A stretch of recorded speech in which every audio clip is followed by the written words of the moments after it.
திருவள்ளூர் மாவட்டம் பெரிய மனோபுரம் ஆரணி ஆற்றின் குறுக்கே கால்வாயை தரமற்ற முறையில் கட்டுவதாக அப்பகுதியை சேர்ந்த மக்கள் குற்றம் சாட்டுகின்றனர். இதுகுறித்த கூடுதல் விவரங்களை செய்தியாளர் யுகந்தர் வழங்க கேட்கலாம். வணக்கம் யுகந்தர், விவரங்கள். நிச்சயமாக சுபா. திருவள்ளூர் மாவட்டம் பொன்னேரி அடுத்த பெரிய மனோபுரம் கிராமத்தில் ஆரணி ஆற்றின் குறுக்கே ஆனது உபரி நீர் கால்வாயானது கட்டப்பட்டு வருகிறது.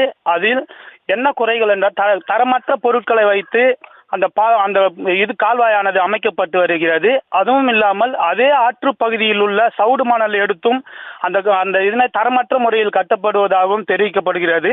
இது கடந்த ஆண்டு மிக்ஸாம் புயலின் போது ஆரணி ஆற்றில் வெள்ளப்பெருக்கு ஏற்பட்டு பெரிய மனோபுரம், அத்தமஞ்சேரி, ரெட்டிப்பாளையம் ஆகிய பகுதிகளில் உடைப்பானது ஏற்பட்டிருந்தது. இதன் ஒரு பகுதியாக அப்பகுதி மக்கள் மாவட்ட ஆட்சியர், முதலமைச்சர் தனிப்பிரிவு அவர்களுக்கு மனு அளித்த நிலையில் 300 கோடி ரூபாயானது ஒதுக்கப்பட்டு அப்பணிகளானது இப்போதைக்கு நடைபெற்று வருகிறது. அது தரமற்ற முறையில் நடைபெற்று வருகிறது.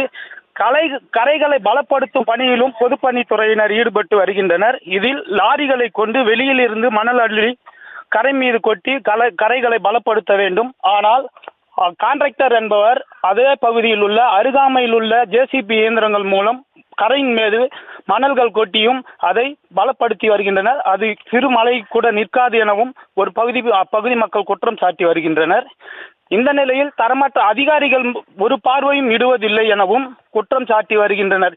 இந்த நிலையில் 150 கோடி ரூபாய் வீணாகாமல் சுத்தமான முறையில் தரமற்ற முறையில் பொருட்களை கொண்டு பணிகளை செய்ய வேண்டும் எனவும் அப்பகுதி மக்கள் கூறி வருகின்றனர். நிரந்தரமாக கான்ட்ராக்டர்கள் தரமற்ற தூய்மையாக செய்பவர்களிடம் கொடுத்தால் மட்டுமே இந்த பணிகள் நடைபெறும். இதற்கு அதிகாரிகளும் துணை போவதாகவும் அப்பகுதி மக்கள் குற்றம் சாட்டி வருகின்றனர். சுபா, விவரங்களுக்கு நன்றி யுகந்தர்.